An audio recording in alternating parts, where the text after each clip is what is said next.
So the third way that we have to estimate a stock's intrinsic value is to use firm multiples. And that means, one example is the PE ratio, the price to cash flow ratio, the price to sales, or there are many other types of multiples, but most commonly the PE ratio is used.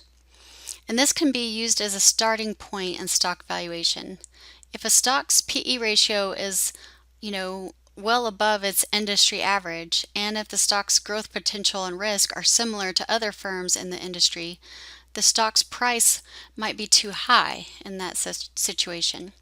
To estimate a ballpark value, multiply the firm's earnings per share by the industry average PE ratio. And then we have another approach that's based on the concept of economic value added. Economic value added equals equity times return on equity minus the required return on stock, or otherwise known as the cost of equity. Companies can increase their economic value added by investing in projects that provide shareholders with returns greater than the cost of capital. When you purchase a firm's stock, you receive more than just the book value of equity. You also receive the claim on all future value that is created by the firm's managers. So, a company's market value of equity equals the book value plus the present value of all future economic value added. And this value is then divided by the number of shares outstanding, like we did before with the corporate valuation model, to arrive at an estimate for the stock's intrinsic value. And so you see the market value of equity is equal to the book value of equity plus the present value of all future economic value added. And then the value per share, we just divide that market value of equity by the number of shares. And then we get to preferred stock. And this is it's in the category of stock.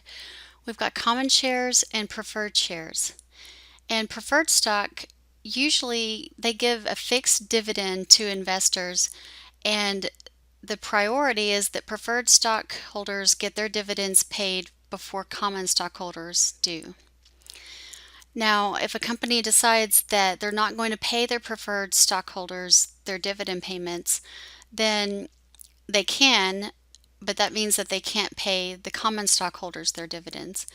And with preferred stock, any dividends that haven't been paid accumulate over time, and then they must be paid to the investors at a point when the company decides to pay them. For common stockholders, their dividend payments, if they don't get them, they don't accrue and have to be paid later. They just don't get their dividends.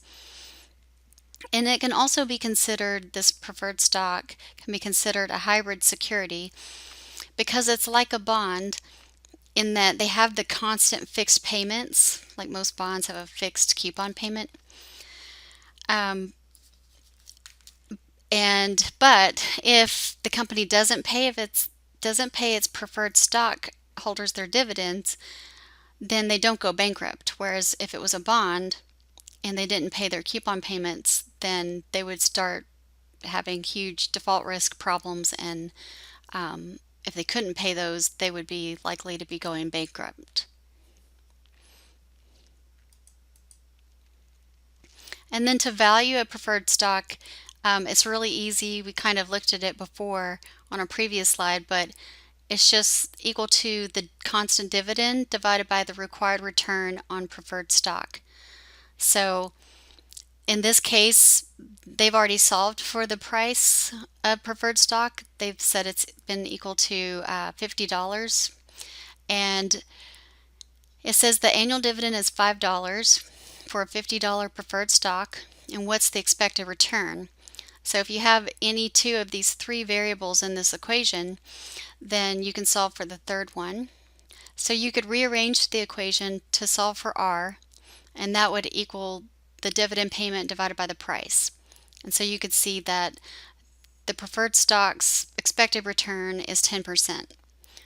Or if you were just given 10% was the return for preferred stock and $5 was the dividend, you could say 5 divided by 0.1, and you would be able to calculate the price for preferred stock. So preferred stock is really easy. Common stock has many approaches that you can use to solve for it. And that is the end of chapter 9.